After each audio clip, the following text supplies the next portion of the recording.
Podium, Sri Narendra Modi, Prime Minister of the Republic of India.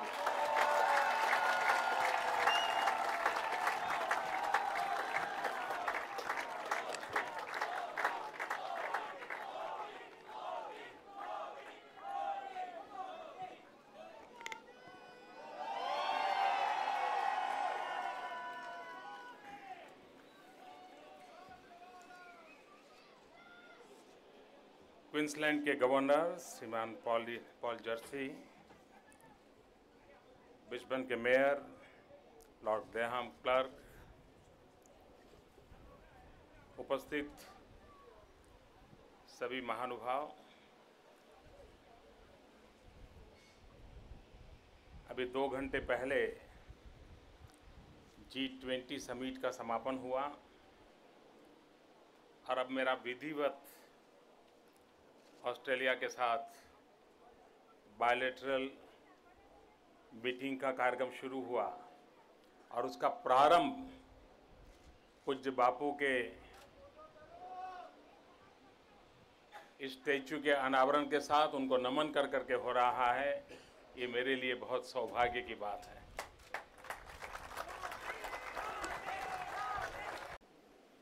मैं इसके जो traditional owner है इस धरती के, उनका विशेष रूप से अभिनंदन करता हूं इस कार्य के लिए और मैं आभार भी व्यक्त करता हूं। मैं मेयर श्री का भी बहुत आभार व्यक्त करता हूं कि इस काम के लिए उन्होंने हमें सहयोग दिया और हर भारतीय की भावना का आदर किया। इसके लिए मैं उनका भी आभार व्यक्त करता हूं। इन दिनों भारत में मेरे विषय को लेकर के एक चर्चा चलती है और मैं भी कभी कभी सुन करके बड़ा हैरान होता हूँ। कुछ लोग ये कहते हैं कि मोदी प्रधानमंत्री बनने के बाद बार बार गांधी का नाम लेते हैं और हर चीज़ में गांधी को लाते हैं, लेकिन आज हेमंत ने जो घटना सुनाई उसके बाद मैं समझता हूँ इस प्रकार की चर्चा करने वालों को जवाब मिला होगा कि जब मैं मुख्यमंत्री भी नहीं था और ब्रिस्बेन भी आता हूँ तब भी यहाँ के लोगों के लिए मैं गांधी की बात करता हूँ। मेरा ये कमिटमेंट है, मेरा ये समर्पण है, ये मेरा उनके प्रति श्रद्धा का भाव की अभिव्यक्ति है। हमारा शर्मा जी का परिवार यहाँ बैठा है। उस समय जो मुझे मेरी खातिरदारी करते थे जब मैं यहाँ आया, पुराने लोगों को मैं देख रहा हूँ, काफ़ी परिचित चेहरे मुझे नज़र आ रहे हैं, लेकिन बड़े लंबे अरसे के बाद आज मेरा आप सबके बीच आना हुआ है। लेकिन एक अच्छे अवसर पर मुझे आने का सौभाग्य मिला है। 2 अक्टूबर को पोरबंदर की धरती पर किसी इंसान का जन्म नहीं हुआ था। 2 अक्टूबर को पोरबंदर की धरती पर एक युग का जन्म हुआ था।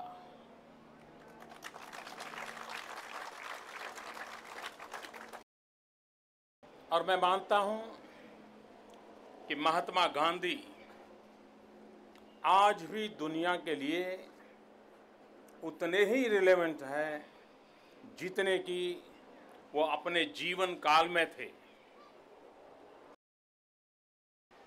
आज विश्व 2 बड़े संकटों से गुजर रहा है और पूरे विश्व को उसकी चिंता है, चर्चा है।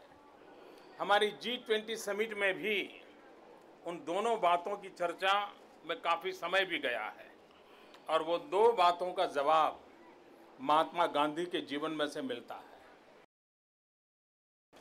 महात्मा गांधी के जीवन की बातों को अगर हम देखेंगे तो आज विश्व जिन समस्याओं से जूझ रहा है उसका जवाब ढूंढने में हमें कोई दिक्कत नहीं होगी।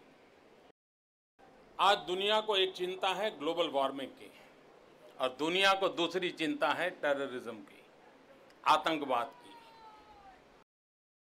ग्लोबल वार्मिंग के मूल में मनुष्य की जो प्रकृति का शोषण करने का स्वभाव रहा, सदियों से हमने प्रकृति का शोषण किया, प्रकृति का विनाश किया और उसी ने आज ग्लोबल वार्मिंग का हमारे लिए संकट पैदा किया है।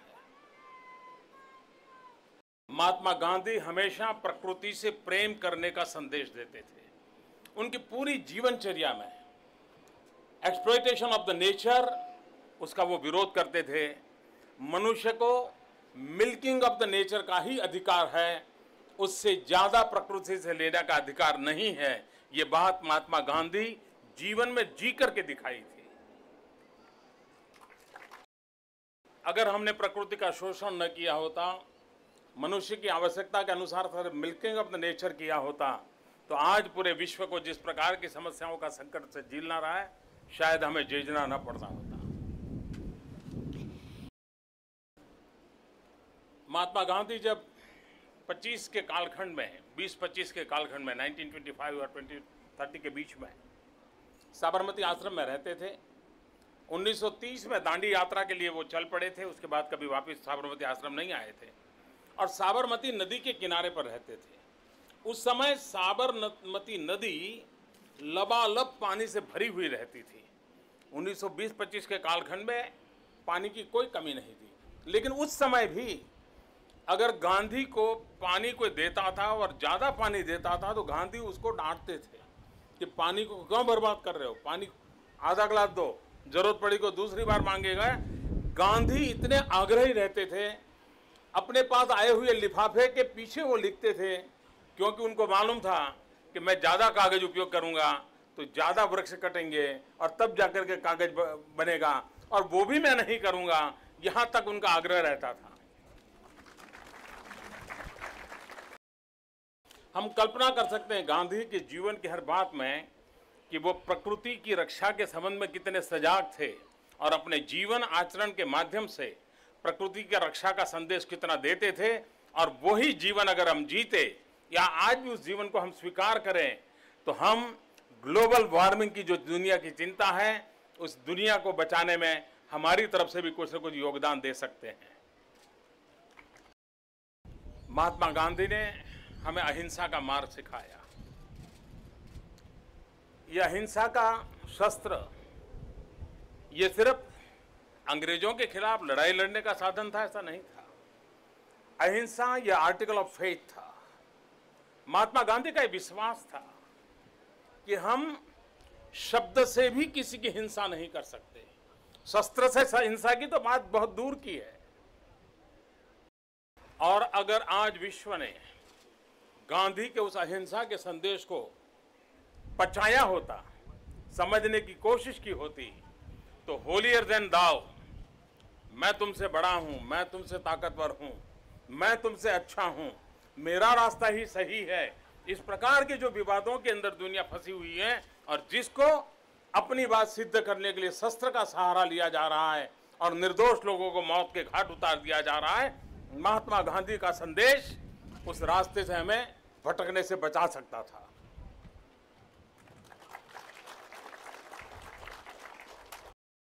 आज भी विश्व के लिए सबके प्रति आदर का भाव, सबके प्रति समानता का भाव, यही हमें विश्व को से बचने का रास्ता हो सकता है।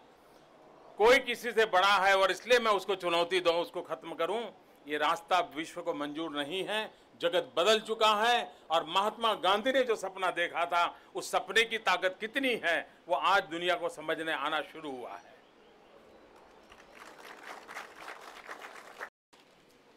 मैं विशेष रूप से उन परिवारों का भी आभार व्यक्त करता हूं कि जब मैं आया ऐसी बातें की और उस पर वो लगे रहे। हेमंत और उनके सारे दोस्त, मैं पूछ रहा था हेमंत तुम्हारे बाल कहाँ चले गए, तो कल्पना ने मुझे कहा कि मैं तो उसको ठीक खिला रही हूँ, आपके दोस्त को मैं खिला रही हूँ, अब चिंता मत कीजिए।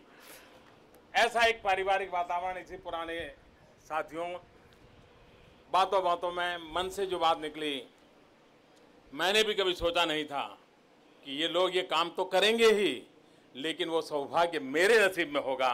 शायद कोई ईश्वरीय संकेत है कि इस काम के लिए मुझे अवसर मिला है।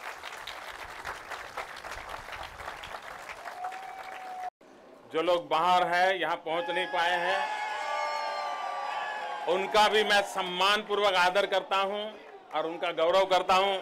आप सबका भी मैं आभार व्यक्त करता हूं।